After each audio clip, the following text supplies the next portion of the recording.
Hello and welcome to this week's Granny's Garden. Now, as you can see, I'm surrounded by just a few wee little things that I need to sort out dieback on my son's lawn. My only problem is how to get all of that into this. Nah, easy.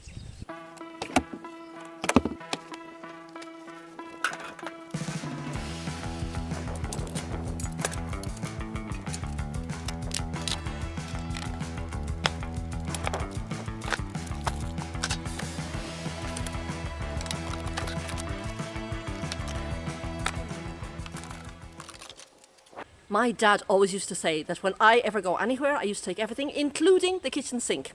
Well, heads up. I'm not taking the kitchen sink today because A, my son has already got one in his house, and B, there just isn't any more room. Time to get going before I get more ideas. Right, well, I'm at my son's house, and you see behind me, it looks pretty green, it looks pretty lush, but that's just actually not the case if you get up close and personal with it. Now, we're talking today about dieback, or recovering dieback, as opposed to normal browning. Now, when I was growing up in Ireland, we got an occasional good summer. That does happen occasionally in Ireland. You do get a good summer where it doesn't rain very often and the ground gets a bit brown. The lawn gets a bit brown, then it gets a bit patchy and looks very, very sorry for himself. But it's not dead. It's not dead at all. It's completely alive, and once those rains fall or you get a chance to irrigate it or water it, it springs back to life and it's lush and green in no time at all. In this case, it's something different. This experimented partial dieback. Now, in a hot country or an area of a country that you get hot summers, very, very hot summers, and we're talking about 100 plus for weeks and weeks and maybe even 2 to 3 months at a time, irrigation is absolutely vital for the health of your lawn. Once the irrigation for some reason stops, first of all you go through that like Irish English phase of the browning and the brown patches and looking sorry for itself. Then it starts affecting the roots and the roots start to die off. And then eventually, if you don't put remedy to it, then the whole thing is going to die off and there's no coming back for that. It's definitely RIP and it's finished. So what happened in this case? Why was there dieback? Well, Murphy's Law. Just as the year began to heat up, my son had to go away for work purposes for 2 months. At the same time, my neighbour was putting in this fence you see beside me, and right at the base of that wall is my irrigation system. And when they started trenching, because they're working from both sides, they broke the irrigation system, and obviously mending it wasn't very high on their priority list. So for the 2 months my son was away, there was no irrigation whatsoever of this lawn. When he came back, my son sent me a photo and said, "Oh my God, Mum, look at this, the lawn is dead." And I said, "Breathe, it's been 2 months and there's still a possibility." Of course they didn't believe me, neither my son nor my husband, but there's always a possibility, and this is something you've got to keep in your mind. From the brown phase into the partial die-off and into the full die-off, there is a window of time. And if you come in, like we did after 2 months, hit it morning and evening with water, water and more water, you do get comeback. This has got about 75 to 80% comeback. It looks all right, but when you get in close, we're going to see that there's bald patches that need to be reseeded. There's thin patches which need overseeding, and generally, because we're in fall, it needs fertilizing. And general lawn care. Also, because it's been dieback, there's a lot of dead grass. Although the new grass is poked up between, the dead grass is still lying in between that new grass and it's choking it up, so it needs to be dethatched. So I need to aerate, I need to dethatch, I need to edge, because I don't know if you can see here, my son, his forte isn't obviously weeding, so there's actually no edges to the lawn. So things to do here, so let's get on with it. Now, the first thing I'm going to be doing today is dethatching. As I said, getting the dead grass out from the new grass. So I'm going to be using this, which is a specific rake for this purpose, a dethatching rake. And it's got a nice curve to it. And this curve is going to sort of like comb the dead grass away above the soil level without sort of digging into the soil. That's why it's got the curve, so you can just run over the surface without digging in. Bit of a laborious job, but it does make life a lot easier with this than with a normal rake. So let's get going.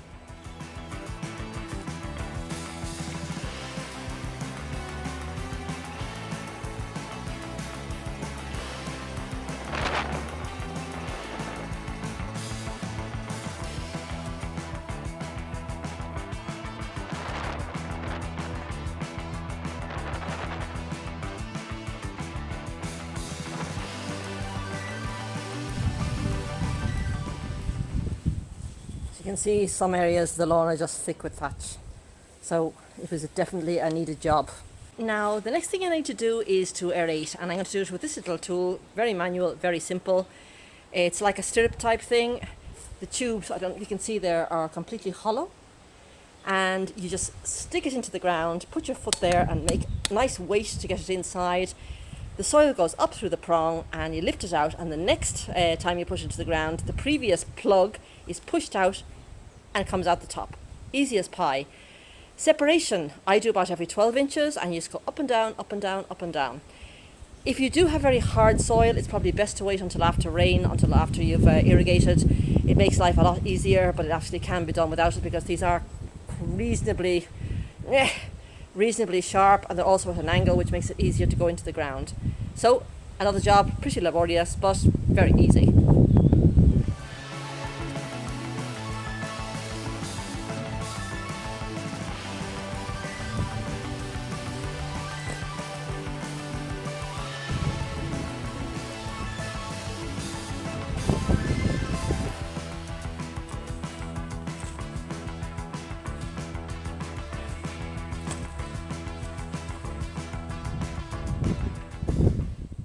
These plugs are about maybe 3 inches long, or 3 to 4 inches, depending on how hefty a push you give it, and about half an inch wide.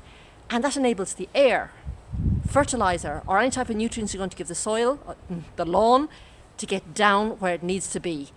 And the results are absolutely fantastic. I usually do it twice a year. If you can only do it once, do it in autumn, because autumn is the real sort of like grooming of the year before your lawn goes to sleep for a long, well-earned rest, before coming boisterously to life the following spring. So it definitely forms part of my autumn or fall lawn care. To me, it's dethatching, aerating, edging, and now I've got to get on with the seeding and then overseeding. But this lawn definitely needs seeding. Right, now the first thing I'm going to do is, because this soil is quite compact, is with just a little tiny garden fork, I'm just going to rough it up. See, there's still sort of like the thatch is stuck to the ground itself. I'm just going to rough this up so when the seed does fall, it makes nice contact with that reasonable soil. Still weeds here.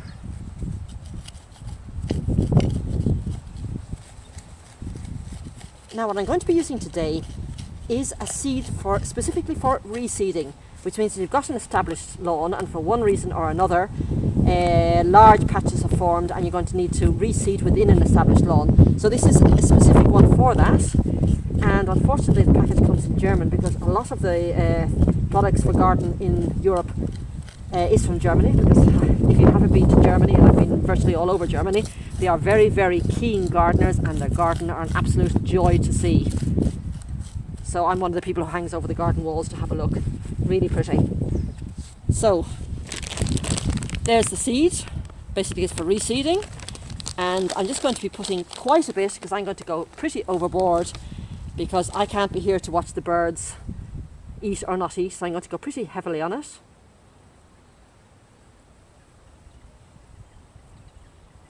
And hopefully, if I do go nice and heavily, I'm just giving it a pat now with the back of my hands to make sure of that soil to seed contact.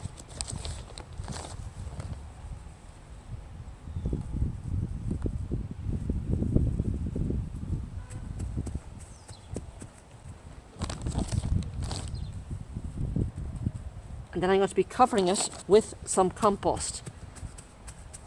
Obviously for the nutrient point of view, and also the less visible it is to birds.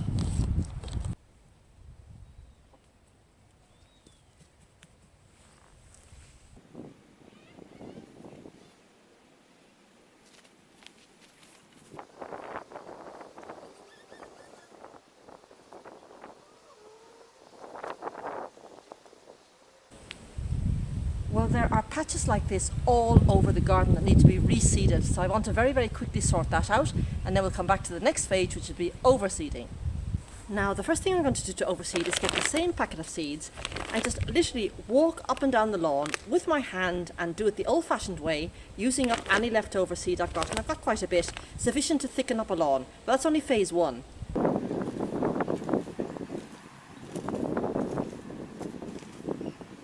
What is worth noting is that today there is quite a breeze. You've probably been hearing it in the microphone. So I've got the breeze coming behind me, and as I'm spreading, the actual wind is helping me spread it out more evenly. So nature is with me today. Now let's get to the next phase. Now the next thing I'm going to be using here is Safe Lawn, which is a natural lawn feed, and I'm just going to turn it here on its side. Hopefully you'll be able to see it.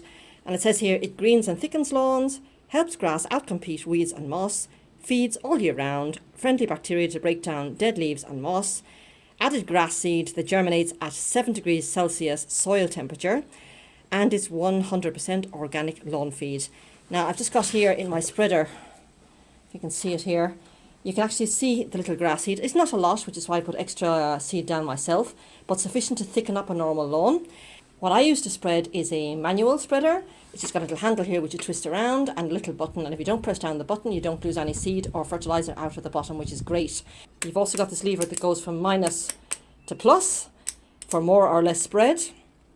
I'm not going to put it completely up, I'm going to put it one less, and we're away in a hack. One important thing I forgot to mention, it is child and pet friendly, and of course I've got a grandchild and I've also got 2 doggies, so very important for me. The other thing you might want to know is when can you apply this? Well, basically any time between February to October, except if it's too cold and except if it's too hot. So I've waited now for the temperature to drop. Today is the 21st of September, so it's the first day of autumn here, and the temperatures really have plummeted.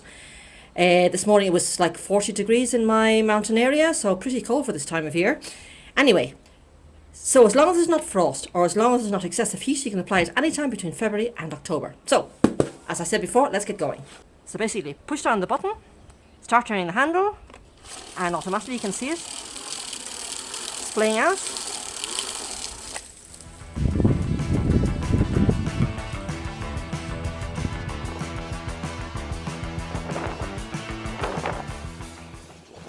The last thing I want to do here is just spread some compost over the whole thing.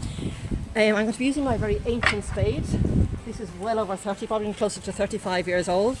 My husband got it to mix concrete. As you can see, it no longer has a point. It was obviously round at some stage. It's completely flat now, so it's great for shoveling snow and great for spreading compost. So here we go.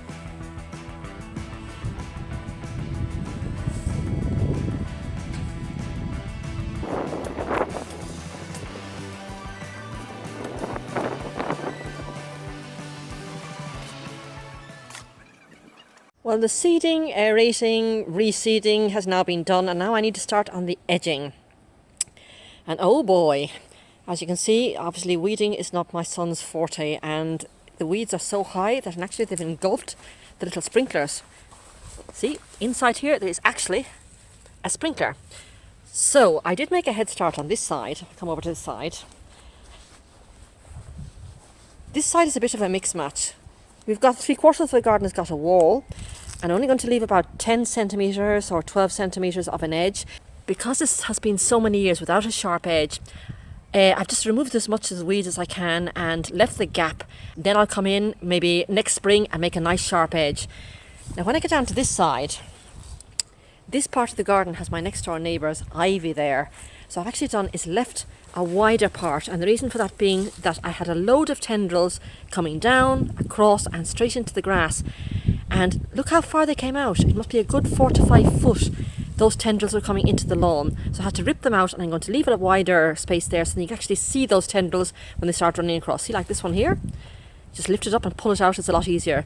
When the grass or the weeds go right up against the ivy hedge itself, it's very difficult to see what's going on.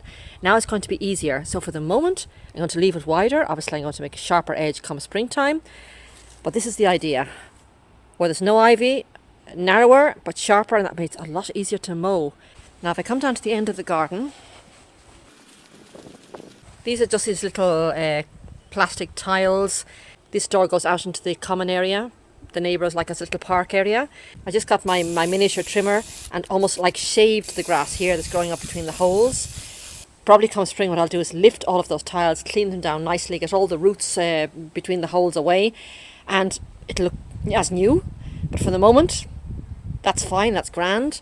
So I now need to edge all of this side and all of this side. Now I don't know if I'm going to have time today, because I've got about 50 minutes left, and it's quite a bit of work considering that there is honeysuckle over here. And honeysuckle, along with ivy, the bane of my life. It goes rampant in this country. Now, in actual fact, I've run out of time, so I will be coming back on the weekend to finish it. I've done all of this side, I've removed this honeysuckle, and I've just come down the first part of here. So in the weekend now I just want to come down here to the end and then just weed these 2 side borders here, and that'll leave it a lot tidier. I'm just now, while I'm packing up the car, leaving the sprinkler system on to give what I've seeded today a nice moist soak. Now I won't have to worry because the forecast for tomorrow, the next day and the following day is either full rain or showers. So absolutely fantastic for recently planted or reseeded grass. Well, I hope you've enjoyed this video, and I'll see you here, well not here, no, I'll see you up in the mountains in my own garden next week in Granny's garden. Bye bye now. Just as an ending, I'm finally back home in my own house. All I've got to do now is unpack this car, which is absolutely still loaded with stuff. But as I said, as an ending, please give plants, or in this case lawn, a chance. They really do try their hardest to be good and behave themselves. So even if you're faced like I was with a complete mud flat, have a little tiny bit of faith, and hitting it with water morning and evening, it will try its best to come back. And even if it's like 50% or 60%, it's so much easier to reseed and overseed than it is to start getting the tiller out and having to start a lawn from scratch, which is a right pain. So little bit of faith goes a long way. See you next week.